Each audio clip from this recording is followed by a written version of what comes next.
for example, from Gaza, as most people would do. They pick and choose, they will discriminate.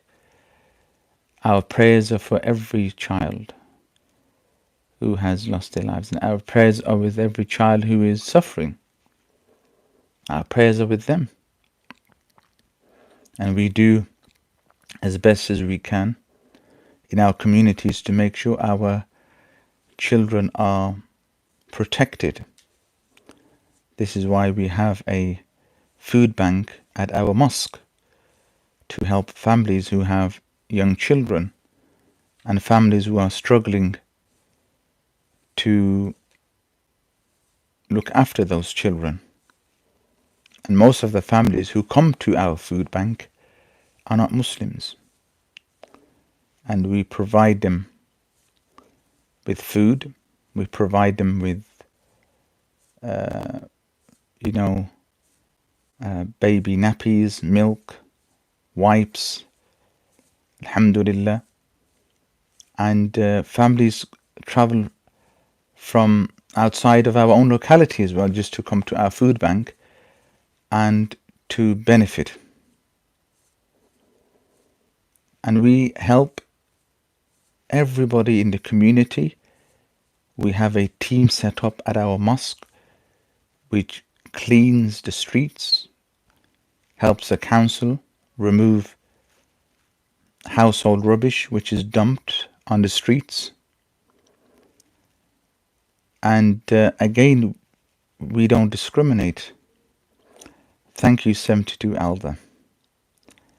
For us, we look at every individual as a human being, and religion, race, nationality must never separate us. There should never be a division for us to live side by side. We find that some of the most successful civilizations in history were those which benefited from the differences they had amongst themselves. Because when you have people who are different and they can offer something different, that society will only benefit from that. For example, here in the UK, when there's a shortage of doctors, they will hire doctors from abroad.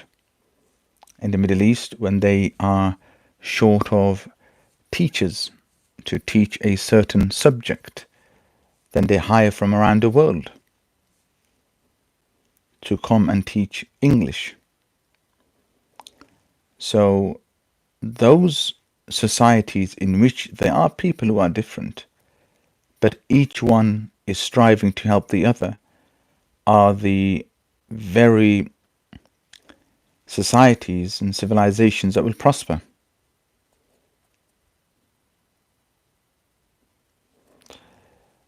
Islamic Finds Shop, you are exempted from praying at the masjid if you fear for your life, for your safety in any case. So it's sad to see that we're having these marches taking place, because I'd like somebody to come and enlighten us to how these marches are going to benefit our society, our communities. What good is going to come out of these marches? Do you fear for your safety? I think those people who will peacefully march, and they have a cause to march, and you know that a certain group of people are going to march, and they have a reputation where there's going to be no violence, other people would feel safe, then I think those people wouldn't fear. But if you're going to have a march in which the likely scenario is that there's going to be a riot taking place, there's going to be police being attacked, bricks being thrown, cars set alight,